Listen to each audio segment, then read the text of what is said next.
ایک شہزادہ اپنے استاد محترم سے سبق پڑھ رہا تھا۔ استاد محترم نے اسے 2 جملے پڑھائے: جھوٹ مت بولو، غصہ نہ کرو۔ کچھ دیر وقفے کے بعد شہزادے کو سبق سنانے کے لیے کہا گیا تو شہزادے نے جواب دیا کہ ابھی سبق یاد نہیں ہو سکتا۔ دوسرے دن پھر استاد محترم نے سبق سنانے کو کہا۔ شہزادے نے پھر عذر کیا کہ ابھی سبق یاد نہیں ہو سکتا۔ تیسرے دن چھٹی تھی تو استاد نے کہا لہٰذا کل لازمی سبق یاد کر لینا، بعد میں کوئی بہانہ نہیں سنوں گا۔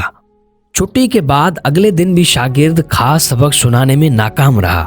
استاد محترم یہ خیال کیے بغیر کہ شاگرد ایک شہزادہ ہے، غصے میں چلا اٹھے اور تیش میں آ کر ایک تھپڑ رسید کر دیا کہ یہ بھی کوئی بات ہے، اتنے دنوں سے 2 جملے یاد نہیں ہو رہے۔ تھپڑ کھا کر ایک دفعہ تو شہزادہ گمسم سا ہو گیا، پھر بولا استاد محترم سبق یاد ہو گیا۔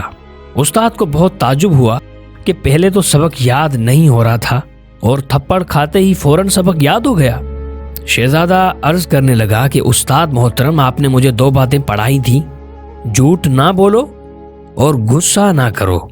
جھوٹ بولنے سے تو اسی دن توبہ کر لی تھی، لیکن غصہ نہ کرو یہ مشکل کام تھا۔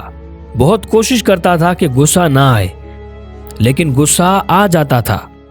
اب جب تک میں غصے پر قابو پانا نہیں سیکھ جاتا، کیسے کہہ دیتا کہ سبق یاد ہو گیا۔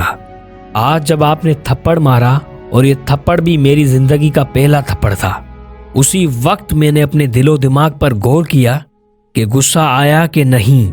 غور کرنے پر مجھے محسوس ہوا کہ غصہ نہیں آیا۔